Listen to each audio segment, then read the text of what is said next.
అది ఒక పెద్ద చెరువు. కొంతమంది పల్లెకారులు చెరువులో వలలు విసురుతూ చేపలు పట్టుకొంటున్నారు. మధ్యాహ్నం దాకా చేపలు పట్టి భోజనం వేళ అయినందున వలలను గట్టుమీద ఆరబెట్టి ఇళ్లకు వెళ్ళిపోయారు. ఆ చెరువు గట్టుమీద ఓ చెట్టు ఉంది. కొమ్మల్లో కూర్చుని ఉన్న కోతి పల్లెకారులు వలలు విసరడం చూసింది. పల్లెకారులు వలలను విసురుతూ ఉంటే చక్రాల్లా విచ్చుకుని ఆ వలలు నీళ్లమీద పడుతూ ఉండడం కోతికి ఎంతో ముచ్చట కలిగింది. తాను కూడా అలా వలలను విసరాలని సరదా పుట్టింది. చెట్టు దిగి అందులో ఒక వలను తీసి చెరువులోకి విసిరితే అది తన కాళ్లకే చుట్టుకుంది.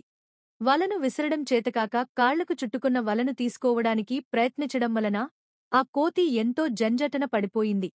ఆ జంజటనతో వల అంతా దాని ఒంటినిండా చుట్టుకుని పోయింది. కాళ్లు చేతులు కట్టివేసినట్లు అయిపోయి కేరుకేరుమని అరుస్తూ గలగల కొట్టుకోసాగింది. ఇంతలో పల్లెకారులు అక్కడికి వచ్చారు.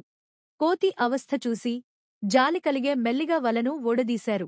అంతసేపు పడిన జంజటనతో కోతి అలసిపోయి ఆ పక్కనే వాలిపోయింది. పల్లెకారులు కోతిని చూసి ఇలా అనుకున్నారు: ఏ పని అయినా తెలియకుండా చేయకూడదు, పని నేర్చుకోకుండా చేయడానికి పూనుకోకూడదు, పిచ్చికోతి మనుషులు చేసినట్లు చేయబోయి వలలో చిక్కుకుంది. ఇలాంటి వాటినే కోతి చేష్టలు అంటారు అని మెల్లిగా కోతిని లేవదీసి చెట్టు దగ్గరకు చేర్చారు.